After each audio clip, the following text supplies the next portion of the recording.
nature of the beast. It certainly shouldn't take a great detective to see. The fearsome beast has been on rampage lately within these four walls. Thus, we are faced with the question, what form might this beast take? Ah, for a man with military breeding in your eyes, uncommonly can be.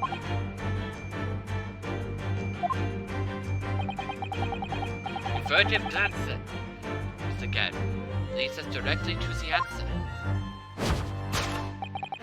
The true nature of the beast that has run rampant in here is relevant to the lion's statue. Yes, though an army man, you appear to be unimposing at best. A fact that has fueled your admiration for the mighty king of the beasts. What an pifle, I ask you? In the end, your admiration became so great, in fact, that you had a living, freezing specimen shipped from India, which you tried to keep in his very house. What? Yet living with such a wild beast was more difficult than you imagined. The chilling traces of a wild rampage are still very much in evidence. Well... Yet as we look around, the beast in question fails to present itself. Where could this creature have been disappeared to, madam? Me? I pray you will consider them to be unchivalrous, but it is plain to me as one glance in your direction. It is. Your dress pocket gives a handsome clue to the beast's current whereabouts.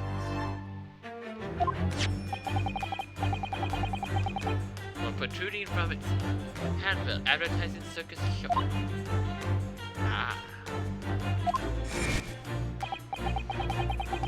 Yes, you sought to dispose of the terrifying lion, at Batty's circus. Traveling show currently sojourning in a nearby park. I've observed his tents. We sold the savage lion, sir, to the circus troupe. I most certainly did not. I believe I have made my point. The fearsome beast which ran amok in this room was an Indian lion. A simple visit to the circus now reveals the lion prancing jubilantly through the ring of fire. Rampaging Asia aftermath. Now, Mr. Garrideb, it is plainly clear that you still have deep feelings for the formidable beast. Indeed, it's been a supposed distress that this loss has caused you valuable pain.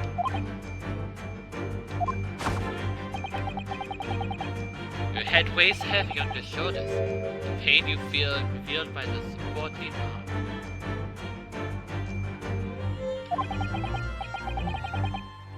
It fits it. There's your beloved beast gone. The strain of losing something so dear to you is strictly visible in your visage. Nonsense, man! I simply... But what we must ask ourselves now is the true cause of this pain. Now only need to follow directly to gaze to find the answer. Yes, the pile of bills that has given rise to the pain of self-love.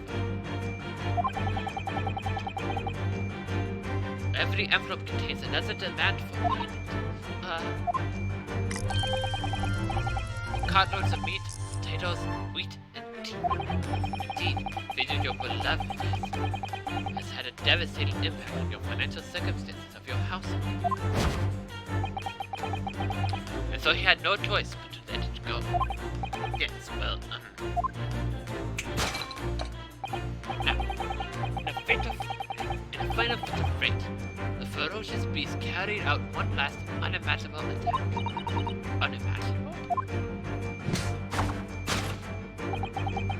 The aftermath of which can be clearly seen by observing the carpet over there. A very expensive woolen carpet, if I'm not mistaken. Dear me. What could have caused such a destructive outburst? This time, I'm afraid as you has an infrared revealed the truth. One of your eye has settled upon a very neat, the answer very neatly indeed. Yes, to explain the desires to recover, only is the Tower of Kings. How about a candelabra right next to it?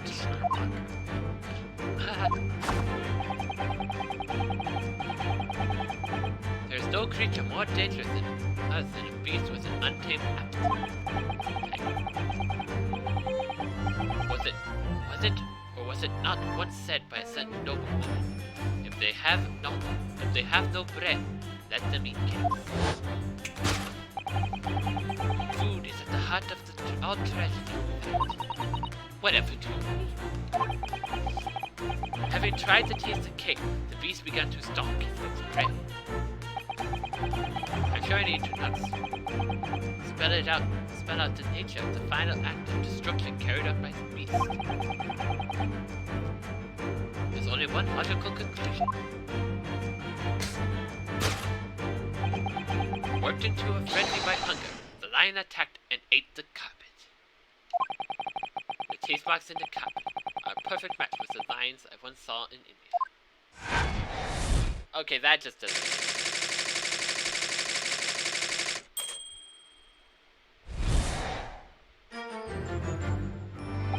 Thus concludes Eric Jones' great deduction of this beastly puzzle.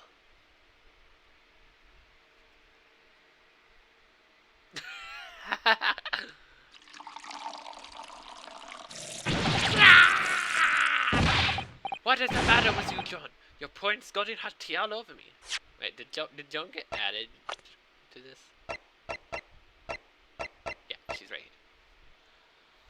A maid who works at Garrideb household, standing at Mr. Garrideb's side and pouring tea. Not very well. Oh, I'm sorry, Mr. Garrideb. I'm afraid I didn't notice. My deductions can be startlingly sharp. It stands to reason that your cup runneth over. Indeed, the revelations can make people spill tears at times. Oh.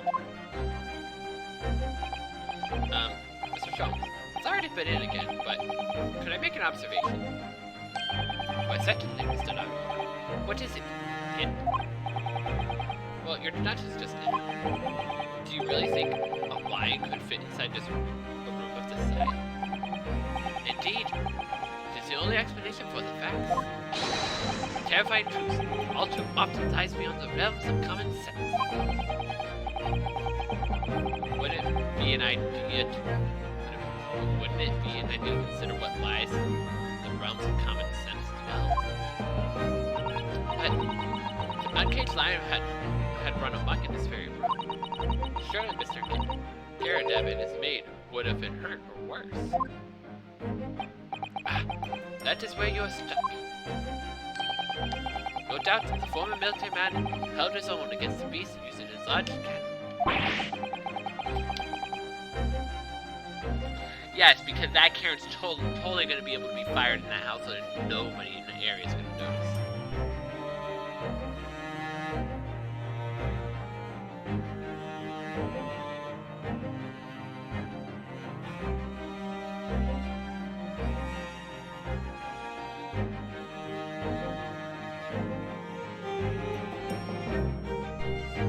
I thought you said that they sold the line to the circus.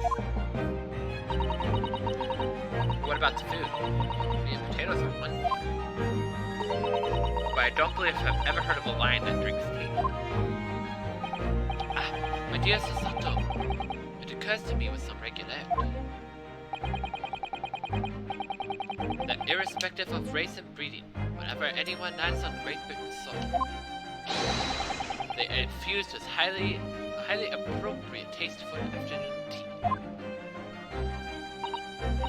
Oh, what a glorious notion. Well then, Mr. Naruhodo, it's your turn to shine again. I had a feeling that was coming. Slight massage, and that's all to Mr. Sholmes said. You can do. Excellent. I've been waiting for my trusty partner in deduction to step forward, Mr. Naruhodo. We don't even know yet whether or not this is going to help with Mr. Natsume's case. Still, covering truth is always worthwhile, whatever the motivation. At least, that's what I want to believe. Let us start again. From the beginning. Of Production. Logical and reasoning spectacular.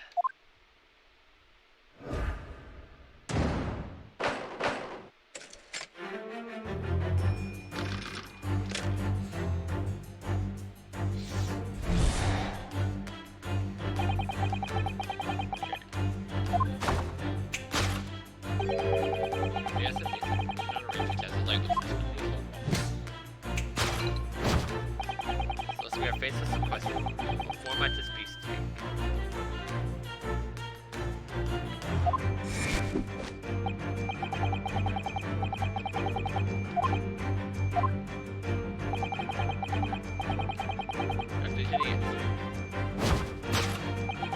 The nature of the beast is a lion stitch. See the lion statue comment. Scarab's reaction. Rather though the beast did run bucket. It was a very fierce beast. Couldn't have been a lion transported from me.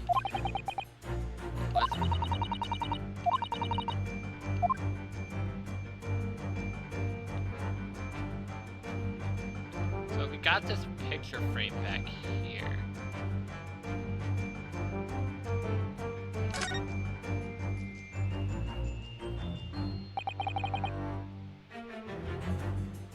What the heck is happening here?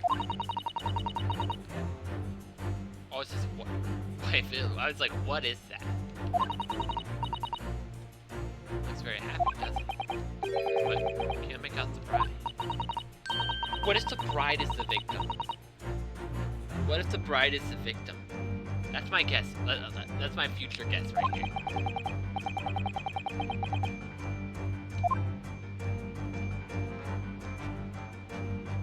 Take that!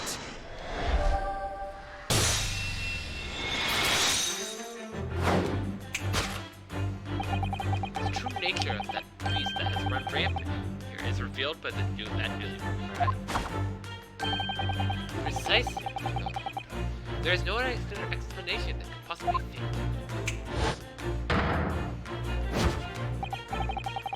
Yes, this frame print picture of your wife is together.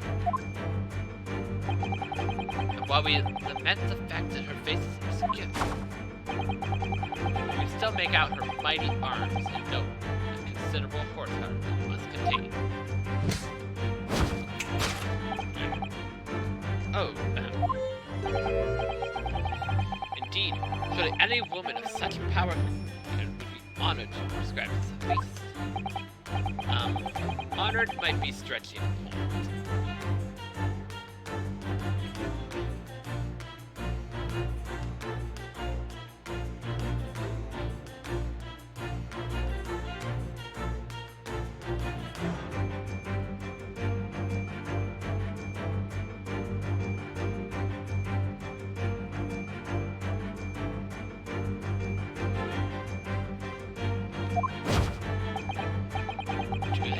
The fact remains that the beast which so clearly savaged this room was your wife.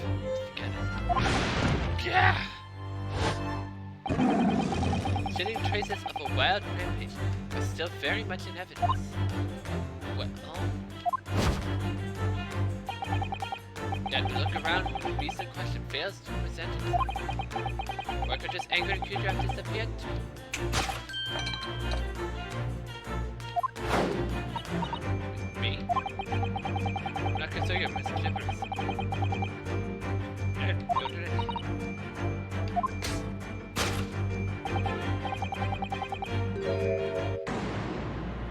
fuck it, give this.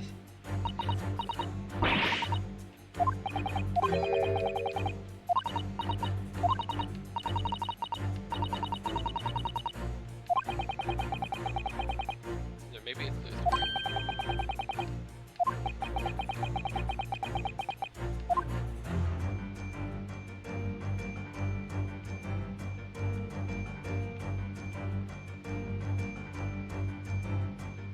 Wait. It's wearing a very large ring. Some color design with some rather nice embellishments. You're like it's surely a wedding ring. Looks like it's on there for life, too. Can't imagine.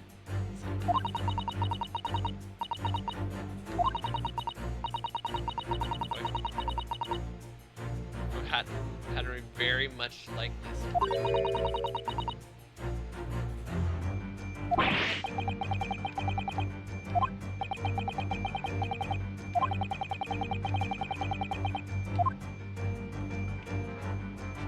Take that!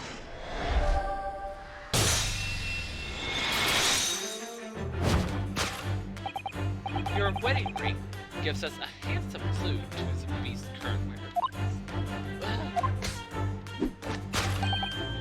Indeed it does. The flowery band gleaming your finger gives it away.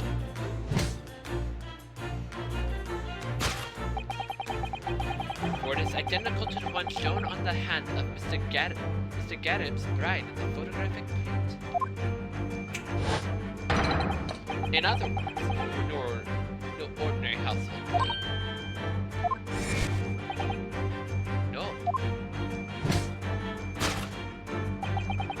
You are Mr. Garrideb's lucky bride. You are Mrs. Garrideb herself. Oh, what? What?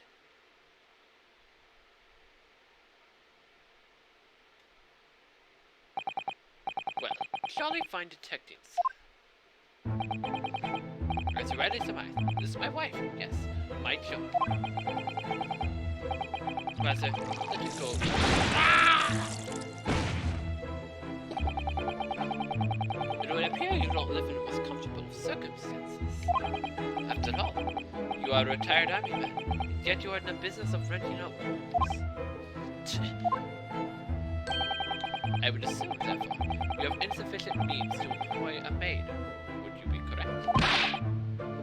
That's not right, I tell you. It was the second lieutenant of the 3rd Regiment, a man of his pride, don't you know? God, such a sorry thing when a chap can't even afford to have a single maid to his employ.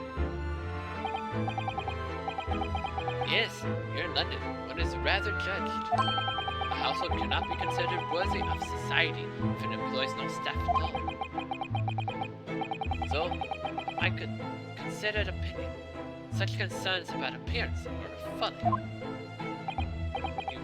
You mean Mr. Graham has his wife work as his maid? Precisely, am I right, Mr. Garrideb?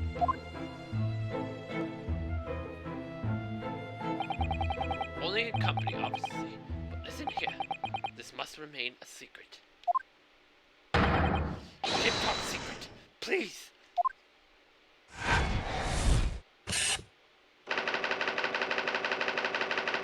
The raging wife of Mr. Garrideb.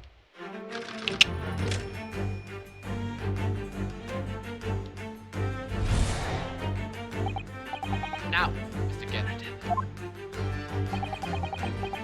It is plainly clear that you have a deep feeling for the formidable beast. Indeed, that life posed distress and loss has caused you very terror.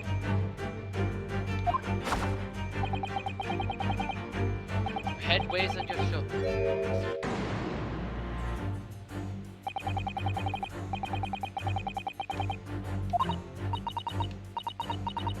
So, come.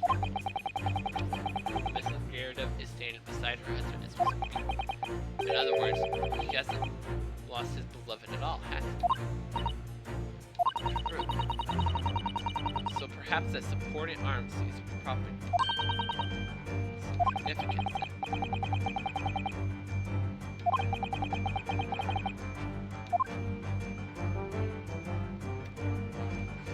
Your head weighs heavy on your shoulder.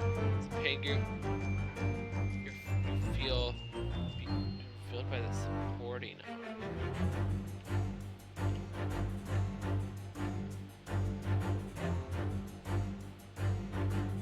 Take that!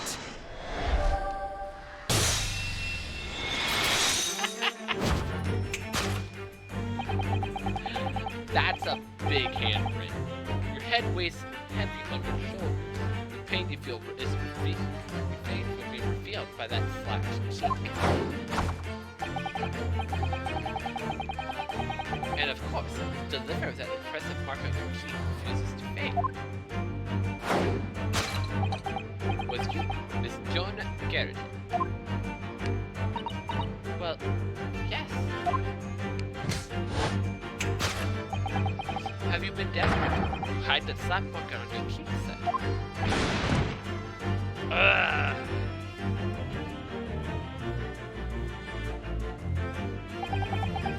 How's the process? Did you work that out? Nothing escapes the notice of the trained in art of observation.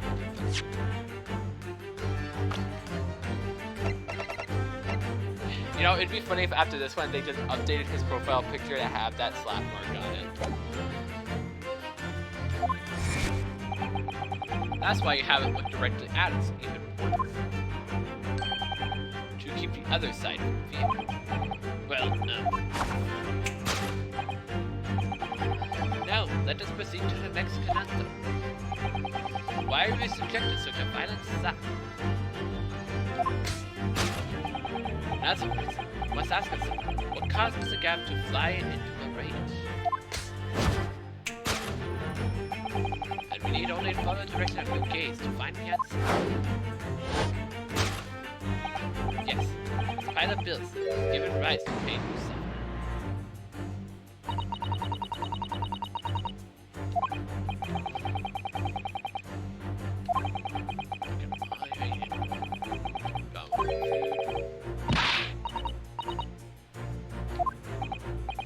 Yes, well...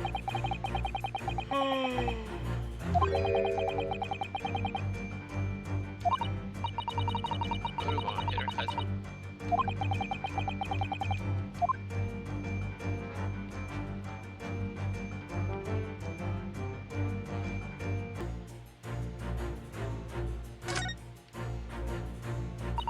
Oh, he met another woman, did he?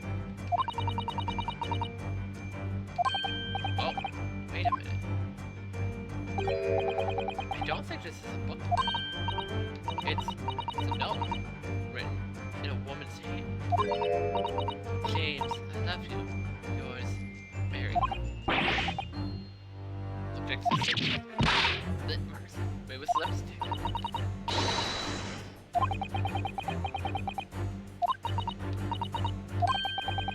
Okay, actually, I love it.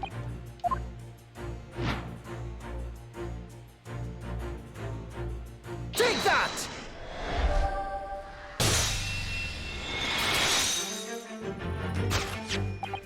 Yes, it is this love note that has given rise to the pain you suffer. Oh, James, I love you. Yours, Matt. Passionate, deep.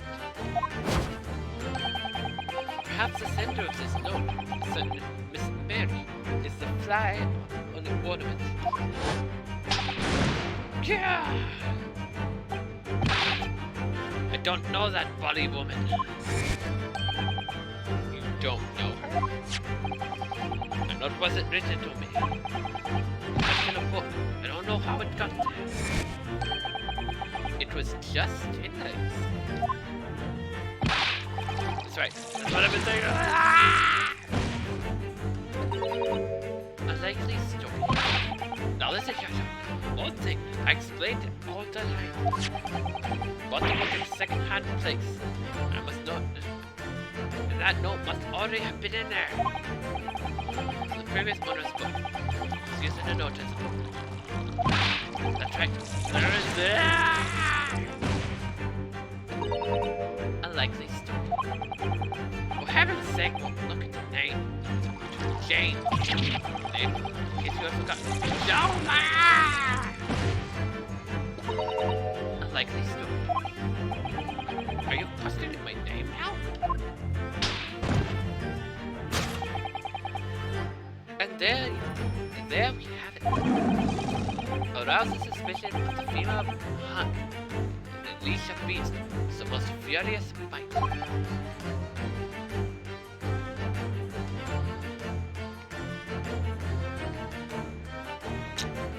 Wild theory here. Probably not the case. Garrideb is the one that killed, or the one that was not killed. It's just a stab. Just a stab here, because she figured out the woman that was walking was the person that wrote this love note to him. Question mark. Now, the final fit of rage, the ferocious beast carried out one last unimaginable attack. Unimaginable. The aftermath which we clearly see by observing the carpet over there. Very expensive wooden carpet if I am not mistaken. What could have caused such a destructive outburst? Ah. This time, I'm afraid it is you who has inadvertently revealed the truth to me. Wandering eyes settle upon the answer very neatly indeed. Yes. It's going to die as future come. We'll need to look at the Tower of Kings. Sure, Mr. David can eat the carpet. No, of course not. There doesn't seem to be any doubt. I'm stated there's a ray in this room. It's a result of wild temper. Oh, that's true. So, let's place the last part of Chum's suggestion to fix. Gaze. Riaz. I mean, take that! It's quite obvious.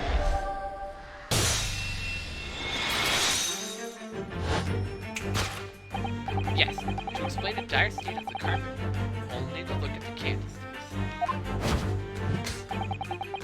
Most illuminating, my dear fellow.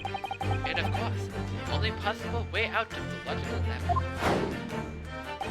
Yes, the remnants of the ferocious attack which the carpet was devoured are clearly visible. Indeed they are. Scorch marks at the edge clearly give away the truth. Scorch marks? It would appear that this room was the scene of a little material aesthetic. Mrs. Garrideb's mighty arm muscles left an impression. Mr. Garrideb's mighty arm muscles left an impression not only on her husband's face, but on the entire room. The force of her strike caused the candle to fall. And in seconds, the carpet was alright. It was alright. And the whole corner of the room. Yes, well,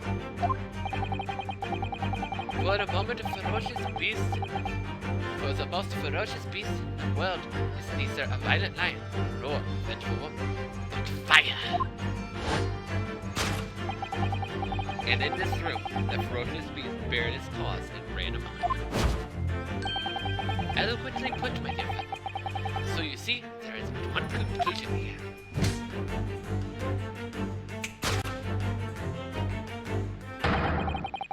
After the sparks and material disc court, this room was the scene of a fire.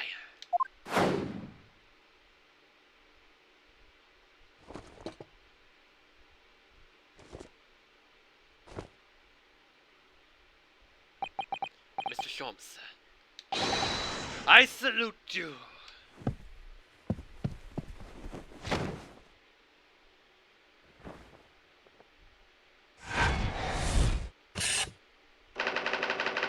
Carpet scorched by a small fire.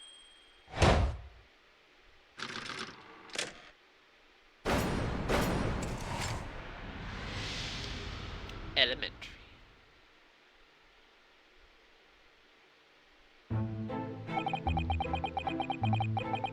These long winter's nights, you know.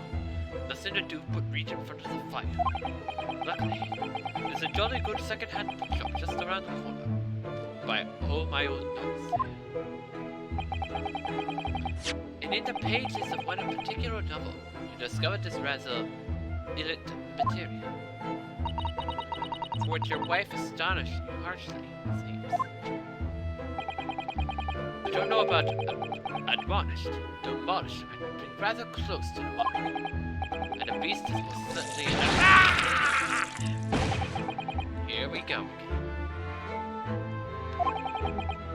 The carpet was destroyed by a fire when the candle fell on the floor. Faint to say it was. Happened in the blink of an eye. The whole place filled with smoke. Couldn't see a body sight. Got between both sticks in a radiant flames. You paint a tall picture, sir. One that would have been the most entertaining. That's sympathy for you? Didn't take long for the fire to spread, of course.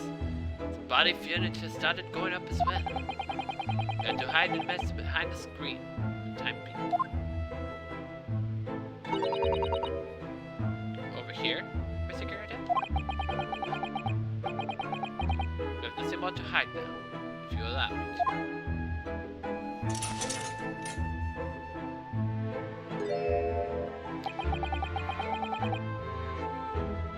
Had all my favorite novels in that case. But as soon as the fire got hold of them, that was it. Whoosh! Up in smoke. Gosh. I started hurling things at me. What a terrible sight it must have been.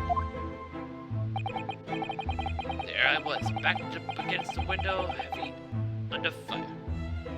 Innocently books and coming 10 to a dozen. Most of it was my favorite book called Lion's Pride. The Lion's Pride, ah yes. Your notorious love of being cats coming through again. I assure you, the title did not influence my choice in the slightest. So the poor man really did do something dear to him as a result of the ferocious beast's raid.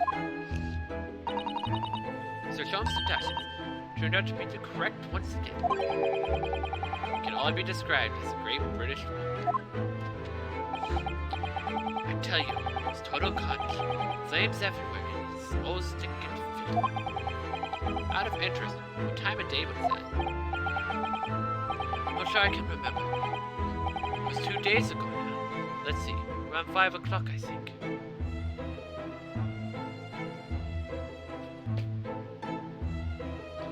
The same time as the stabbing! So exactly the same time as the terrifying incident unfolded outside your window on the streets below. Even most terrifying on the inside, I can assure you. The whole Blightly could have been flattened outside by the window rumble. That would have noticed a dashed thing. Oh, really?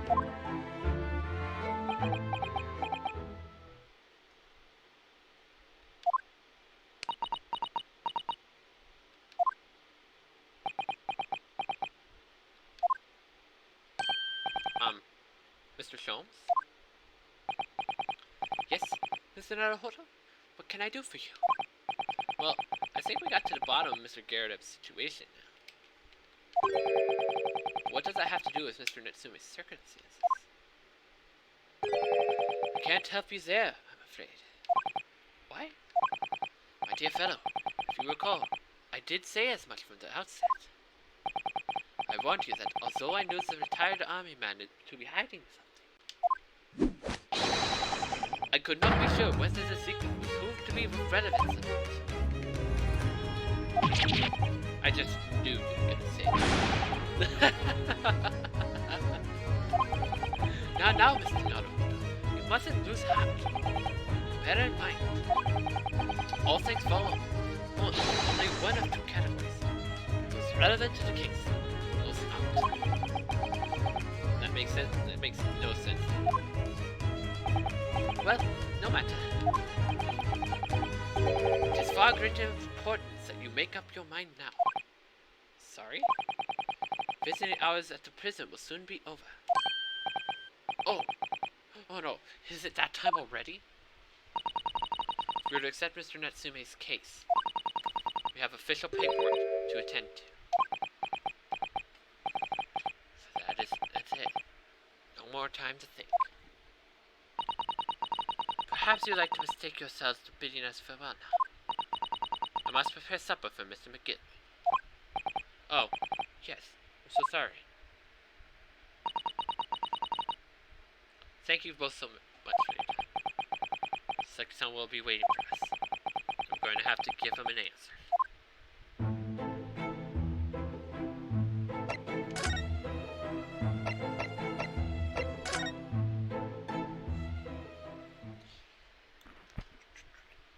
Okay, why did it take me to Bar Road? Is that Jesus?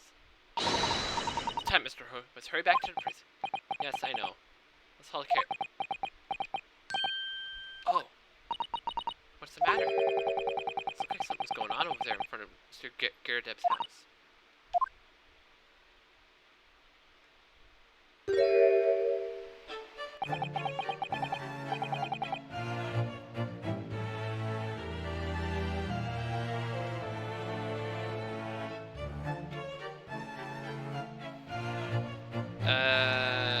Is this a man or a woman? I know not thee, old man. Pray for thy strength. What do you call an old man? You look rum looking nitty pimmy. There are mods in heaven and earth, Horatio. They're dreamt in your philosophy. Who's this Horatio fella, eh? What are you going on about? Excuse me? Eh? What the? Who are you now? I'm so sorry. It just looked as though there might be some problem here. My associate here, Mr. Ryunosuke Naruhodo, is a lawyer, you see. Eh? Lawyer? What? Can't be of any assistance. If I can be of any assistance, I'd be glad to help. I'm sure I can, but I have studied English law. Fine. Be on my way now. I'll be on my way for today. But you mark my words. This ain't over yet. Get to the nunnery. Do I look like I'm bloomin' none to you?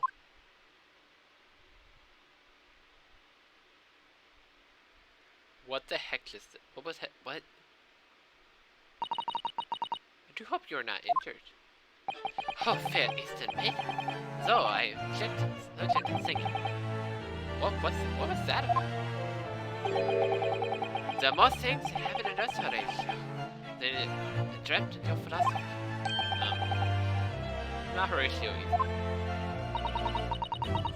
Forget to empty quiet, sir. Are you a lodger here? And Mr. Get. Okay, so he's the bottom floor resident. He's like the basement person. Oh, fair Eastern maiden. So that's right, so would I. Yes, I do dwell in the humble abode. Mr. Garrideb mentioned that he had another lodger too.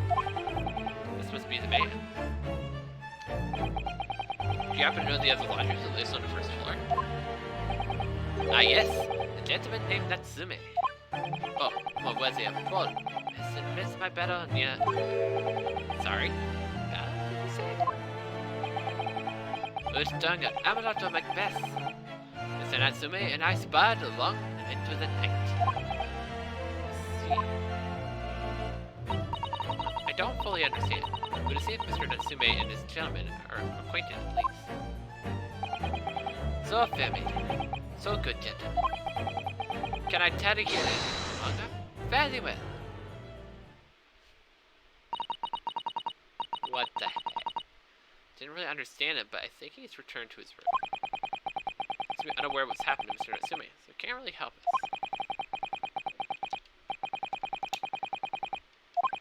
Anyway, go find the carriage. I'm sure Natsume is eagerly waiting on our return. Let's hope we can get to the prison before visiting hours are over.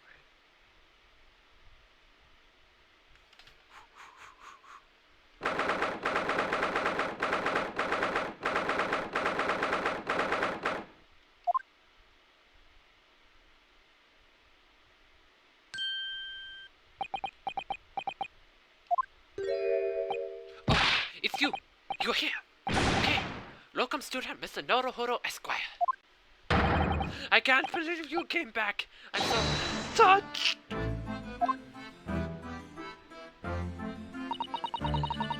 We're so sorry to have kept you waiting, Mr. Natsume. Oh no, stop it. Relax. If I were a cat, I would purr with pleasure at the company of such fine compatriots. Novo, never been nimbleness. Now let's not get carried away.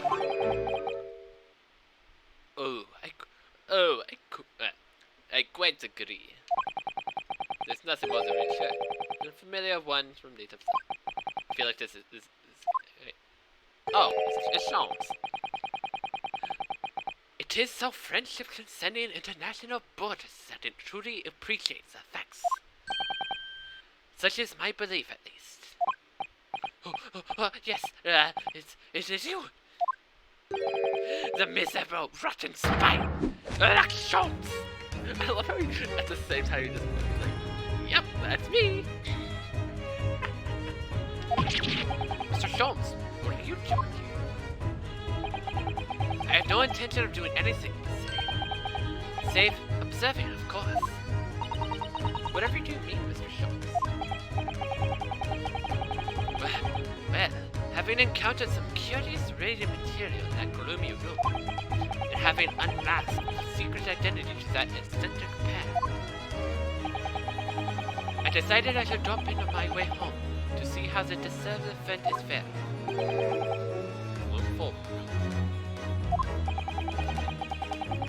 At least your accommodate here offers us a window, my dear fellow. In that sense, it is a superior option. Anyway, I must commend you for your taste in books. My day has been delightful, cost not a penny. Ah, you! How dare you, Sholmes!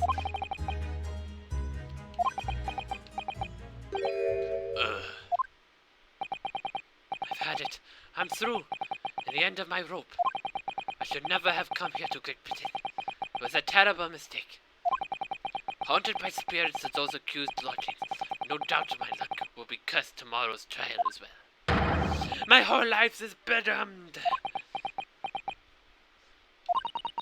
What are you thinking, Mr. Naruhodo? You mentioned that once before, didn't he? His lodgings were cursed, I mean. And there is much truth in that, Mr. Mustache's words. Cursed is a wholly appropriate description, I would say, for that man's lodgings, and indeed, for tomorrow's trial. What's that supposed to mean?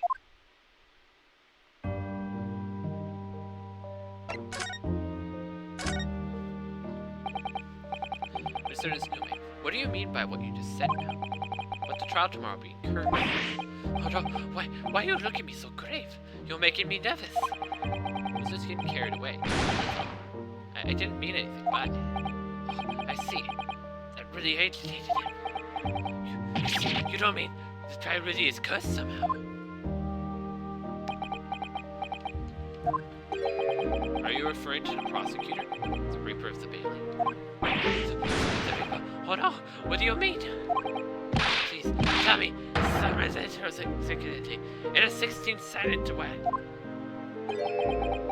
No defendant has ever survived a trial in which the Reaper stands in for the proposition. Ever. No defendant has ever survived a trial in which the Reaper stands for the prosecution. That's 16 words exactly. Nice.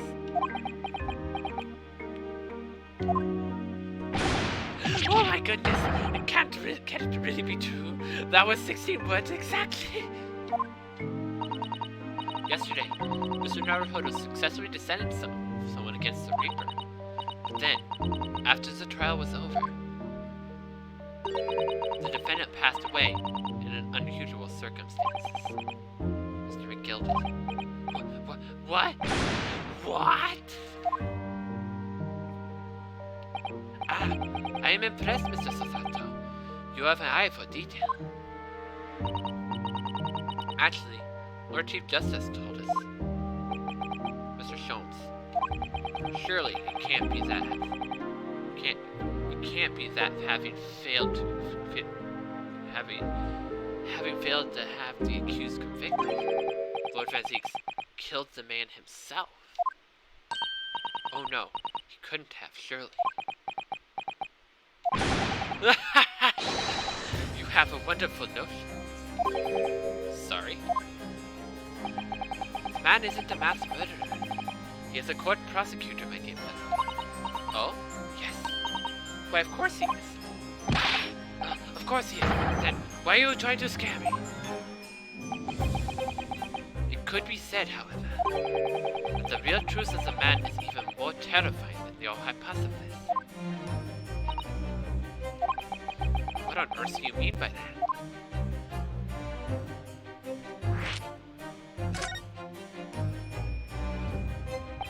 Van Zieks is quite an exceptional man.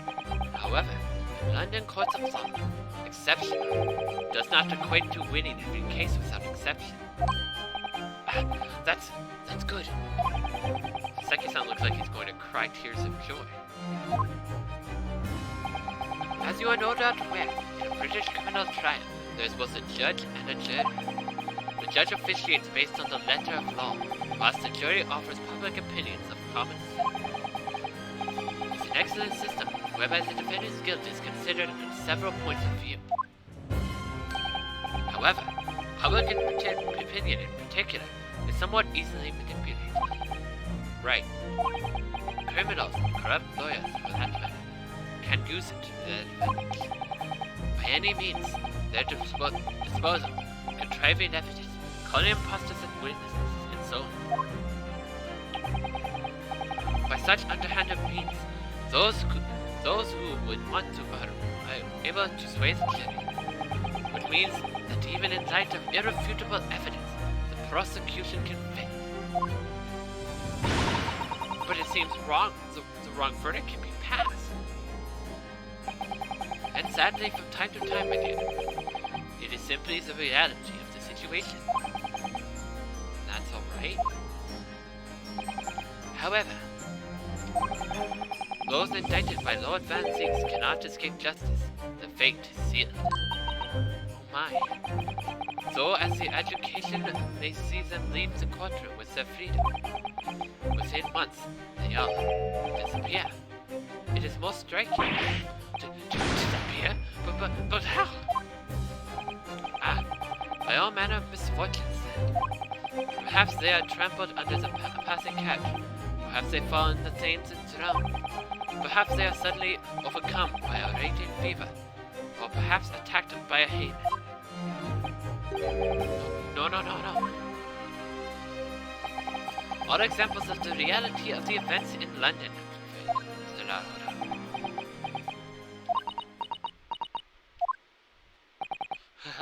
I do it.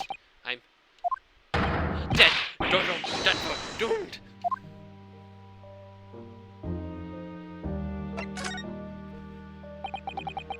We said accursed lodgings before, referring to your room at Mr. Garrideb's house. Do you mean to say you believe that place is cursed? It's been a year now since I came to Great Britain, but I've only been in London a week before I started noticing strange feelings in myself. That didn't take long then. Everywhere I looked, there was a foreign face staring at me, laughing behind my back. I was sure people were talking about me. I started to become nervous about going outside. They were always staring at me, all the time, from dawn till dusk. So I shut myself away in my room. But even that didn't help. The fear wouldn't go away. Because I've been very lonely. I've been away from my homeland for such a long time. I've had to move a number of times, most recently to the room on Briar Road a week ago. Yes, why did you choose there? This was a little inconvenient.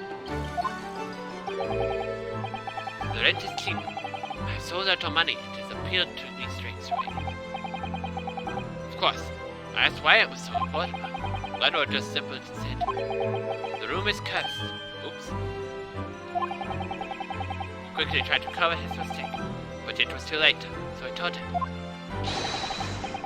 If you have something to say, then say it. But if not, don't mention it to me in the first place. Yes, well said. But it was true. It was all true.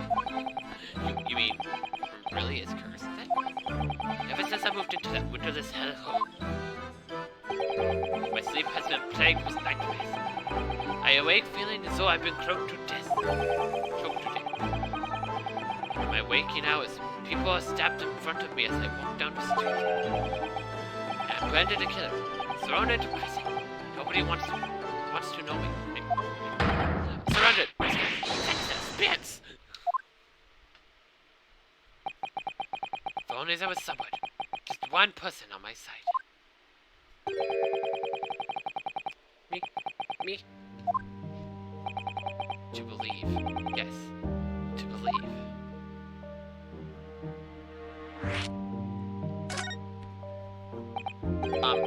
Mr. Sholmes. Ah, Mr. Naruhodo. Pray, what can I do for you? It's about the case on the SS Bureau, if you recall. Superior. Ah, yes, that case. The one with the snake. Well, yeah. At that time, I was a suspect, but you believed me and listened to my side of the story. And you helped us investigate. I did? Did I? Interesting. What I want to know is, why? Why did you believe in me? I see. Yes, you mean. Because you are a grimly dressed, shady Eastern fellow, found within the victims in a locked room. Well, if you like, yes. I'm a little surprised that the answer requires explanation, my dear fellow. It's quite simple, really. You said, I didn't do it. But I could have been lying. Surely you must have had your doubts. You must have suspected me a little.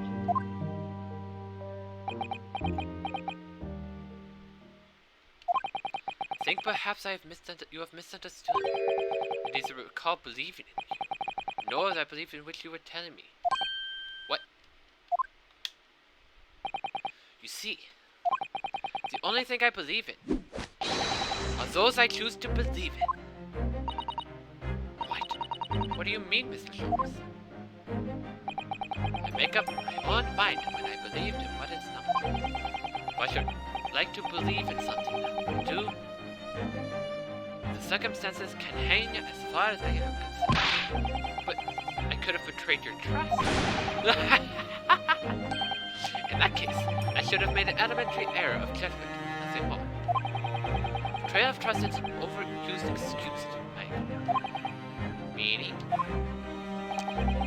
Whether or not one should trust another is the final analysis down to oneself.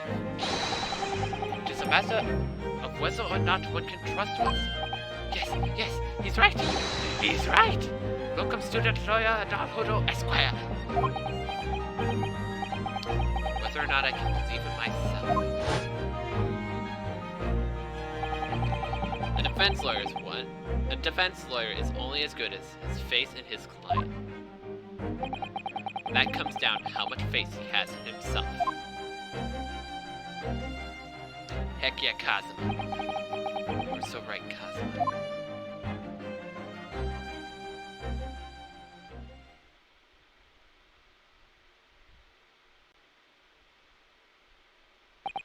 Well, my dear fellows, it is time we are leaving, I believe. Already? Visiting hours are over. The guard will be here shortly to escort us out. There's a restaurant near here that serves excellent trout. Would you care to join me? Oh dear, there's never enough time in there.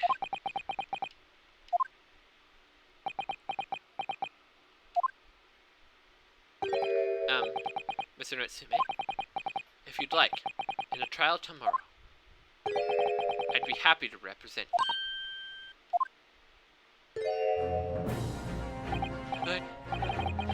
Welcome, student notary, Mr. Naruhodo Esquire. As I said, I'm only experienced in a British courtroom for the first time yesterday.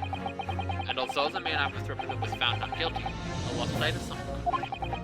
Something crucial? What I believe in. The defendant, justice, or the truth. How to believe.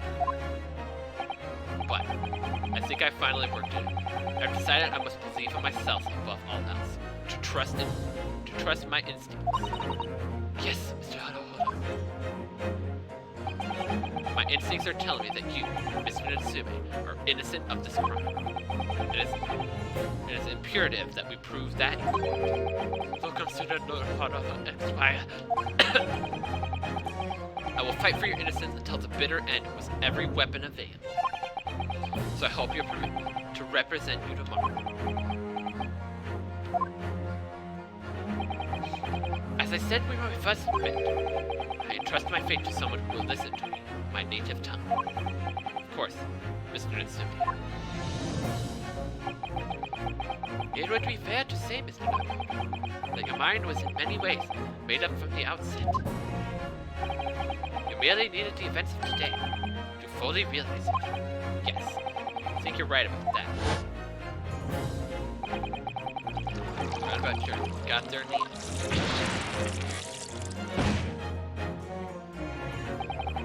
Mr. Sato? Yes. You should be willing to stand by my side tomorrow to help me. Absolutely. As I said this morning, we consider me your personal judicial assistant.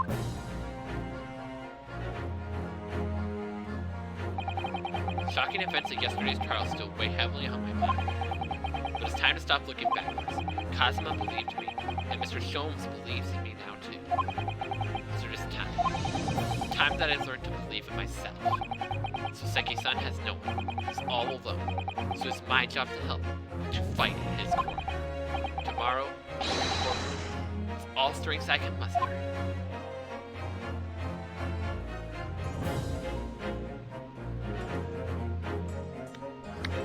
All the strengths we can muster, we shall prevail.